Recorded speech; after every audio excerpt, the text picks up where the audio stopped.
ఆముదాల వలసలో చూసినట్లయితే ఇక్కడ తమ్మినేని సీతారాం, కోన రవికుమార్ ఇద్దరు మామ అల్లుళ్ళు. వీళ్ళిద్దరి మధ్య రాజకీయ యుద్ధం దాదాపు ఆముదాల వలసలో సుదీర్ఘకాలంగా కొనసాగుతూ ఉంది. ఇద్దరు డంబాబుస్ మాటలని చెప్పని మనం అప్పుడప్పుడు చెప్తూ ఉంటాం. వాళ్ళిద్దరు కూడా అటువంటి ఆ భాషలతో విమర్శల అస్త్రాలు సంధించుకుంటూ ఉంటారు.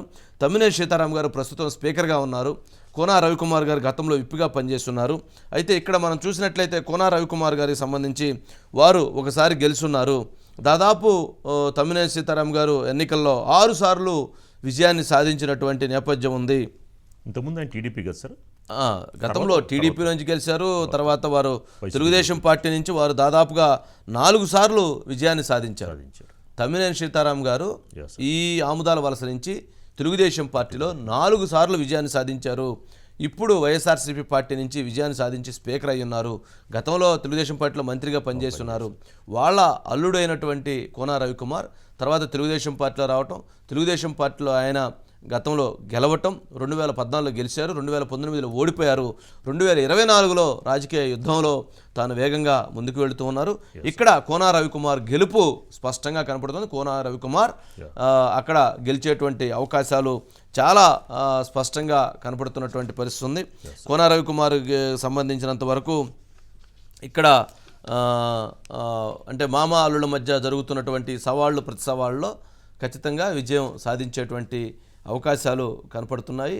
ఇక్కడ కనుక సూచిస్తే శ్రీకాకుళంలో గతంలో ఇక్కడ తమ్మినేని సీతారాం గారికి 77,897 ఓట్లు రావటం జరిగింది. కోన రవికుమార్ గారికి 63,906 ఓట్లు రావటం జరిగింది. దాదాపు 13,000 గ్యాప్ ఉంది. కానీ ఈసారి మాత్రం ప్రభుత్వ వ్యతిరేకత కావచ్చు, అక్కడ ఉన్నటువంటి పరిస్థితులు కావచ్చు. వైసీపీ నుంచి గాంధీ అన్న ఆయన కూడా బయటకు వచ్చి ఇండిపెండెంట్గా కంటెస్ట్ చేస్తున్నాడు. సో తమ్మినేనికి చాలా ఎఫెక్ట్ గాంధీ గారి ప్రభావం కూడా కొంత ఉండొచ్చు. బట్ అయినా కానీ అక్కడ చాలా మారిపోయినాయి సమీకరణాలు. ఎందుకంటే తమ్మినేని సీతారాం గారు మనం స్పీకర్గా ఉన్నప్పుడు కూడా చూసాం, వారి భాషను చూసాం, వారు మాట్లాడిన విధానం చూసాం, అక్కడ అనేక సందర్భాల్లో అక్కడ ప్రజలతో వ్యవహరించినటువంటి విధానం చూసాం. ఇప్పుడు నువ్వు పని చేసినా చేయకపోయినా పెద్దగా ప్రజలు ఏమనుకోరు. కానీ మర్యాదగా ఉండటం, సంస్కారవంతంగా ఉండటం, అందరినీ పలకరించడం అనేటువంటిది కావాల్సినటువంటి మొదటి లక్షణం రాజకీయ నాయకుడికి. నువ్వు మనుషులు వస్తే కసురుకోవటం, మనుషులు వస్తే విసురటం, మనుషులు వస్తే వాళ్ళని ఒక రకమైనటువంటి భావనతో చూసినప్పుడు ప్రజలు వారి విషయంలో, వారి పట్ల, వారి విధానాల పట్ల ఖచ్చితంగా వ్యతిరేకత భావన ఏర్పడుతుంది. తమ్మినేని సీతారాం గారికి ఈసారి చాలా గడ్డు పరిస్థితి ఉండేటువంటి అవకాశం మాత్రం కనపడుతూ ఉంది. ఇక